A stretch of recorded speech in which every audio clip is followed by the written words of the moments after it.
서울역 새벽 플랫폼은 어둠과 희미한 등불이 뒤섞인 정적 속에서 긴장과 설렘을 키우고 있었다. 시어머니는 여행 가방 손잡이를 단단히 쥐고 1번 출입문 앞에 섰고, 며느리는 얇은 여행 노트를 펼쳐 첫 번째 구간의 예상 소요 시간을 마지막으로 확인했다. KTX가 천천히 진입하자 두 사람의 발끝에는 차가운 철로의 기운이 전해졌고, 그 순간부터 사흘에 걸친 전국 종단 열차 여행이 시작되었다. 열차가 강남 평야를 가로지르는 동안 차창 밖 논두렁은 여명의 옅은 빛을 머금었고, 두 사람의 마음속에도 묘한 동질감이 서서히 번져갔다. 첫 정차지는 대전역이었다. 플랫폼을 벗어나자 지하철 연결 통로에서 한밭수묵화처럼 번지는 도시 냄새가 코끝에 닿았다. 이들은 갑천수변 산책로를 따라 조용히 걸으며 수목원이 품은 겨울 끝자락의 나목을 관찰했다. 시어머니는 나뭇가지 끝에 매달린 작은 볕조차도 놓치지 않고 시선을 멈추었고, 며느리는 관람로 한편에 마련된 전시 게시판에서 자원봉사 모집 안내문을 메모장 끝에 적어두었다. 머지않은 시기에 새 프로젝트로 활용할 수 있으리라는 계산이 깃들어 있었다. 다시 열차에 올라탄 이들은 충청 들판을 따라 남하했다. 창밖으로 금강지류가 겹겹이 굽이치며 흘렀고, 강물의 유려한 선은 두 사람 사이에 감돌던 과거의 긴장을 서서히 완만하게 했다. 익산역에 도착하자 겨울 햇살이 유리천장 위로 쏟아져 내려 대합실을 무채색 스테인드 글라스로 물들였다. 두 사람은 곧바로 전주행 무궁화호에 몸을 실었다. 느릿한 속도로 달리는 열차 좌석에서 시어머니는 메모지에 익산 근교 미륵사지 석탑 보존 경과를 적고, 며느리는 맞은편 좌석 테이블에 전국 기차 노선도를 펼쳐 남은 일정의 여유 시간을 재계산했다. 전주역 플랫폼에 서린 담백한 한옥 향취는 곧장 경기전에 닿았다. 고즈넉한 돌담길 사이 이들은 100년 넘게 서 있는 은행나무 가지들이 만드는 반원을 따라 천천히 발걸음을 옮겼다. 시어머니는 고목에 굳은 표피를 쓰다듬고, 며느리는 빛바랜 전각의 첨화선을 사진에 담아 노트에 붙였다. 두 사람은 한옥마을 끝자락에 위치한 소담한 찻집에 들러 연잎차를 마시며 오후의 해묵은 빛을 음미했다. 잔잔하게 퍼지는 구수한 향은 서로를 향한 말을 필요 이상으로 줄여주었다. 다음 날 이들은 새벽 첫차를 타고 남해안으로 향했다. 순천역에 닿자 남쪽 기류 특유의 온기와 갈대밭 냄새가 반겼다. 순천만 국가정원에서 산책로를 돌며 습지 위에 뜬 새벽 안개를 바라보는 동안 두 사람은 바람이 수초 사이를 지나가며 발생시키는 미세한 물결에 귀를 기울였다. 그러한 고요 속에서 시어머니는 손목시계 초침소리보다 느린 심박을 체험했고, 며느리는 진흙 질감이 묻어나는 스케치 한 장을 노트에 덧붙였다. 열차는 곧 여수엑스포역으로 달려갔다. 동백섬 앞바다에 납작 엎드린 겨울 파도 위로 오후빛이 가벼운 금가루처럼 흩어졌다. 두 사람은 케이블카 대신 장군도 방파제 끝까지 걸어갔고, 갯바람에 실린 미세한 염분이 볼을 스쳤다. 시어머니는 멀리 고깃배가 점이 되어 사라지는 수평선을 바라보며 세상의 크기를 다시 한번 확인했고, 며느리는 그 모습을 뒤에서 바라보며 인물 스케치 도안을 완성했다. 여수 밤바다를 뒤로하고 다시 북상한 열차는 경주역에 멈췄다. 어둑해지는 하늘 아래 반월형 대릉원 능선이 실루엣으로 부상했고, 두 사람은 가로등이 부족한 고분숲 산책로를 천천히 돌았다. 시어머니는 오래전 역사책에서만 접했던 천년왕도의 숨결이 아직 식지 않았음을 실감했고, 며느리는 고요한 흘길에 잠시 무릎을 굽혀 랜턴빛 아래의 미세한 돌 기운을 손끝으로 느꼈다. 불국사 모전석탑 모형이 놓인 기념품 가게를 지나면서 서로에게 말없이 엽서 한 장씩 골라 건네었다. 그 행위는 언어보다 짙은 연대의 증표가 되었다. 부산역은 해질녘 붉은 잔광과 도시의 분주함이 교차하는 열점이었다. 지하보도를 통해 도착한 광장에서는 거리 공연이 막 끝나가고 있었고, 등나무 조형물 사이로 비집고 나오는 인파가 여행객과 일상을 분리하지 않은 채 뒤섞였다. 두 사람은 해운대 백사장을 걸으며 차가운 파도에 살짝 발끝을 적셨다. 시어머니는 발목을 타고 올라오는 저온을 고요히 수용했고, 며느리는 물결이 남긴 곡선을 휴대전화 카메라로 담아 다음 일정의 머리글감으로 삼았다. 마지막 여정은 동해선으로 향했다. 강릉역을 끼고 달리는 열차창에는 설악산맥의 잔등이 희미하게 그림자를 드리웠다. 두 사람은 커피로 유명한 강릉 구도심을 잠시 거쳐 경포호 둘레길을 돌았다. 겨울 바다 아래로 잠기는 태양이 오후를 붉게 물들이자 며느리는 노트의 빈 페이지에 번지는 붉은 잉크로 여행 전 과정을 요약했다. 시어머니는 그 옆에서 열차 티켓 뒷면에 짧은 문장을 남겼다. 긴 문장은 필요치 않았다. 여정이 증명한 것은 같이 걷는 속도가 곧 관계의 골격이라는 사실이었다. 서울로 되돌아오는 야간 열차에서 두 사람은 창가에 등을 기댔다. 어둠 속에 산재한 도시 불빛이 흐릿한 수채화처럼 이어졌고 차내 조명 아래서 서로의 메모장을 번갈아 열람했다. 시어머니의 글씨에는 견고한 삶의 리듬이, 며느리의 기록에는 열린 호기심이 고루 묻어났다. 열차가 한강철교를 지날 때 두 다이어리의 빈 페이지가 동시에 바람에 넘겨졌다. 그 미세한 소리는 창밖 강물 아래를 스치는 바퀴 소리와 맞물려 두 사람이 앞으로 함께 써내려갈 서사의 예고편이 되었다. 서울역 야간 열차에서 내린 다음 날, 두 사람은 짧은 휴식을 마치기도 전에 다시 역사로 발걸음을 옮겼다.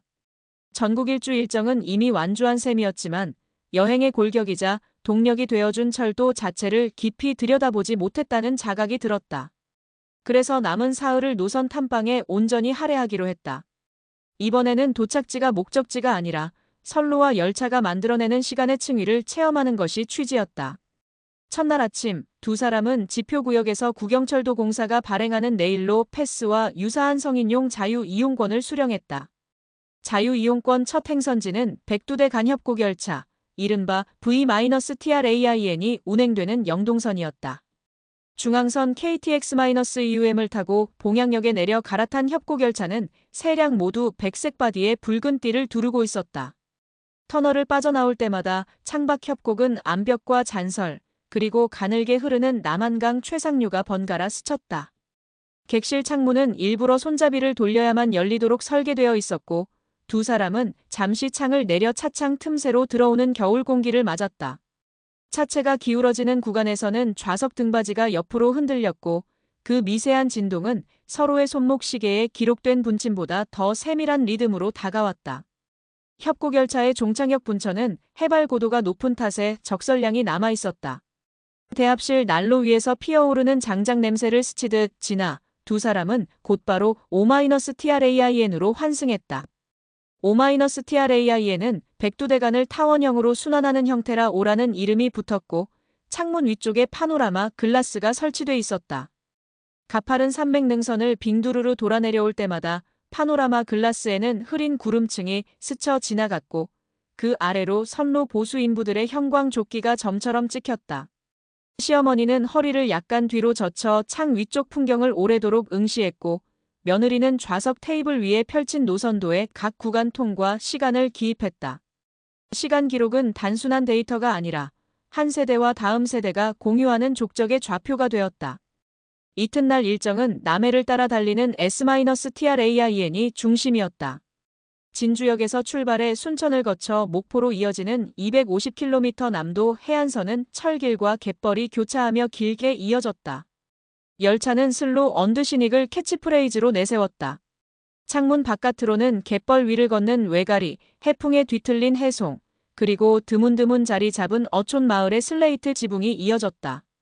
객실 테이블에는 지역 특산물을 이용한 간편식이 제공되었고 시어머니는 매실 엑기스 한 병을, 며느리는 장흥 청태전 티백을 기념으로 구입했다.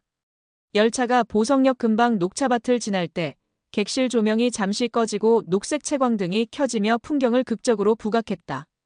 두 사람은 그 순간 의도된 감각 연출에 잠시 숨을 고르며 철도 여행이 단순한 이동을 넘어 경관 연출 미디어라는 사실을 실감했다. 마지막 날 그들은 수도권으로 복귀하는 대신 비무장지대 접경을 찍고 돌아오기로 했다. 용산역에서 출발한 DMZ-TRAIN은 평화누리기를 따라 연천 임진강역까지 달렸다. 열차 내부에는 철조망 모티프가 벽면에 프린트되어 있었고 창가마다 올리브색 쿠션이 놓여 있었다. 임진강역에 도착하자 플랫폼 끝에는 더 이상 이어지지 않는 단선 궤도가 멈춰 서 있었다.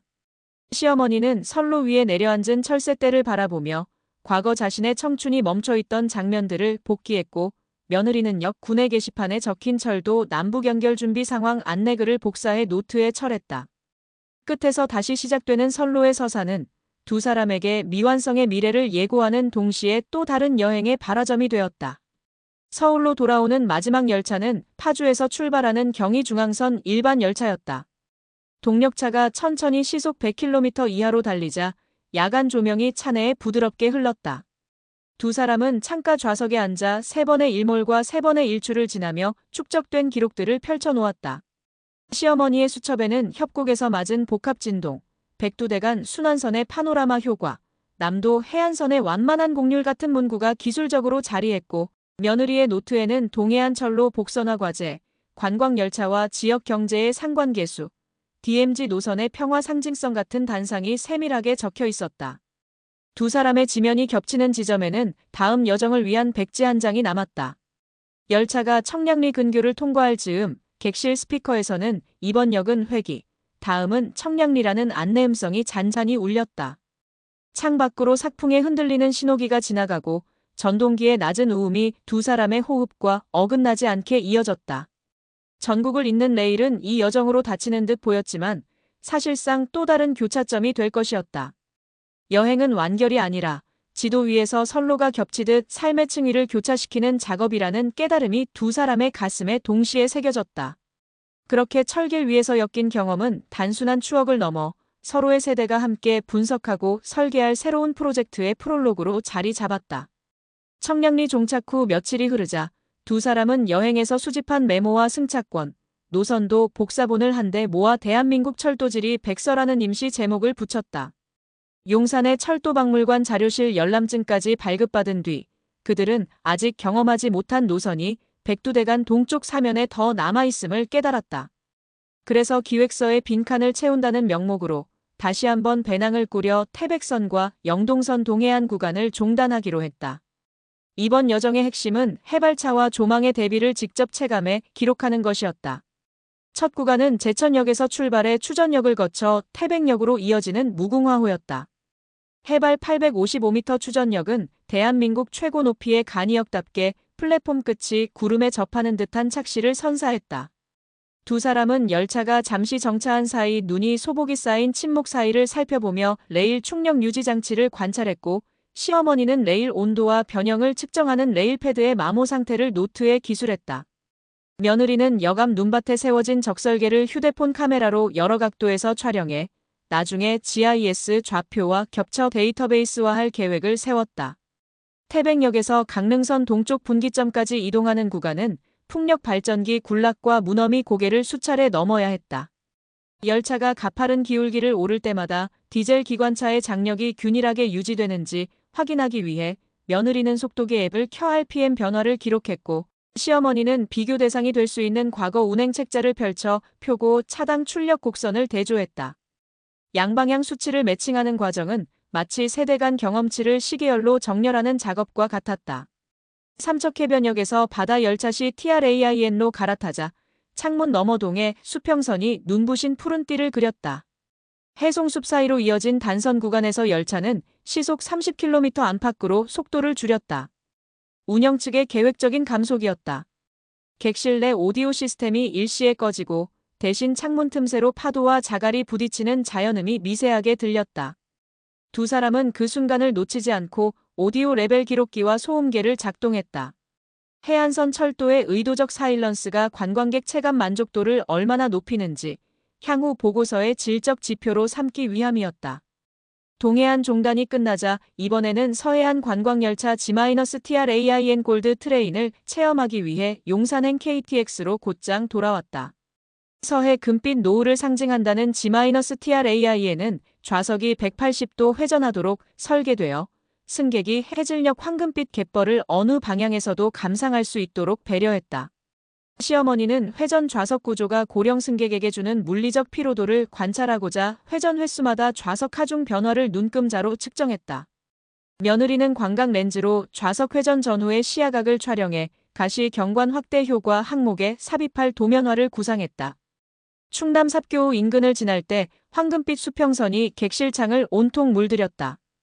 열차 내부 조명이 자동으로 30%까지 낮아지면서 채광 기능과 연동되는 실험적인 기능성 윈도 시스템이 작동했다. 두 사람은 이 같은 스마트 조명 알고리즘이 아직 동해, 남해 노선에는 적용되지 않았다는 사실에 주목했다. 시어머니는 친숙한 볼펜 대신 태블릿 스타일러로 메모를 남기며 기술 격차의 원인을 추적했고, 며느리는 API 연동 문서를 찾아 조달 설치 단가를 표로 작성했다.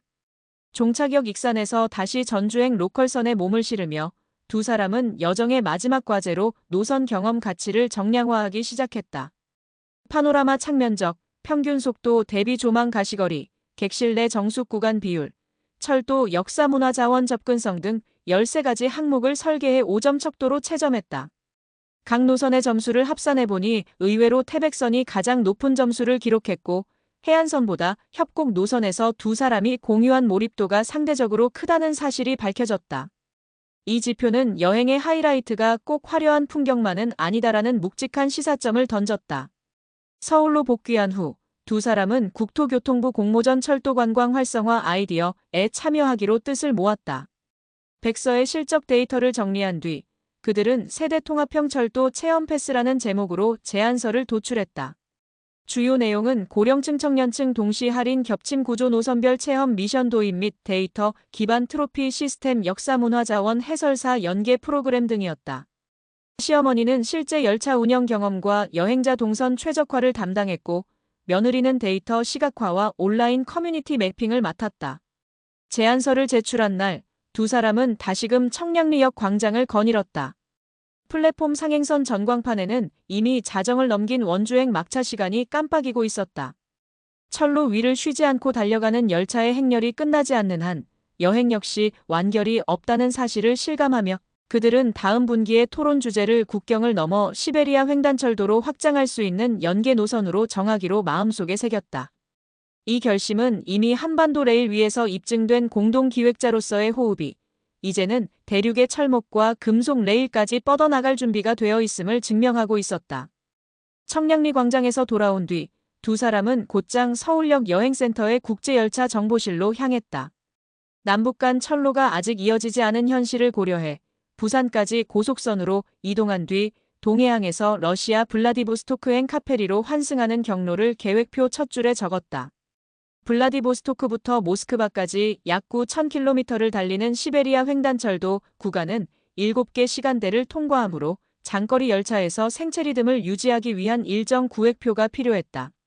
시어머니는 승무원 교대 주기를 조사해 객실 소등 시간과 식당칸 운영표를 노트에 기록했고, 며느리는 기차가 경유할 37개 주요 역의 위도 경도를 GIS 좌표계로 전환해 태블릿 지도로 그려 넣었다. 본격적인 준비는 한국철도기술연구원의 개방 아카이브 방문으로 이어졌다. 두 사람은 1990년대 이후 동아시아 철도 협력회의 자료를 검토해 한러간 화물열차 우회 루트가 여객 전용으로 전환될 가능성을 추적했다. 시어머니는 회의록 속 핵심 환승 거점이라는 문장을 밑줄 치고 며느리는 해당 위치를 지도에서 지정해 잠재적 복합역으로 표기했다. 이어서 시베리아 횡단 열차 객차 모델별 전력 소모량, 난방 방식, 동절기 배관 동파 사고 통계를 연도별로 정리했다. 데이터를 엑셀에 입력하자 겨울철 소모 전력이 하계 대비 23%가량 증가한다는 사실이 드러났다. 이 증가는 한국 고령층 여행자의 체감 피로도와 직결될 수 있기에 시어머니는 1일 온열 패드 사용량을 계산해 예산 항목에 반영했다. 여행 일정 1차 초안이 완성되자 두 사람은 수도권 외곽에 위치한 철도 종합운전시험선을 방문해 실차 모의 시승 행사를 체험했다. 시속 350km 시험 구간에서 공기압 브레이크가 작동될 때 객실 내 가속도가 0.83G까지 치솟는 순간 시어머니는 메모장에 장거리 주행 중 급제동 시 노약자 안전바 확보 필요라고 적었다. 며느리는 옆자리에서 블루투스 진동 센서를 팔목에 착용해 진동 주파수 대역을 기록했고, 결과값이 18Hz 이하로 유지되면 숙면에 도움을 준다는 결론을 도출했다. 이 실험치는 횡단열차 침대칸 선택 기준을 세우는데 결정적이었다. 귀가 후 두 사람은 인천항 국제터미널에서 공급되는 식자재 목록을 구해 열차 내 장기 보존 식단을 설계했다. 볶음김치 된장 소스 같은 한식 반찬을 동결 건조 형태로 소분해 러시아 열차 식당칸과 협의하는 방안을 이메일로 문의했다. 며느리는 러시아 측 열차 운영사로부터 받은 회신에 포함된 객실 온도 범위 18-22를 보고 발열량이 높은 전통 찌개류 대신 저염분 국물 레토르트 메뉴를 대체 제안했다. 시어머니는 동시에 열차 내 물 공급 시스템을 조사해 수질 차이를 고려한 다회용 휴대 필터병 리스트를 장바구니에 담았다. 여행 2차 계획표에는 하루 최대 이동거리를 900km로 제한하고 울란우데 호수 전망 구간에서 6시간 정차하며 바이칼 호수를 둘러보는 옵션을 삽입했다.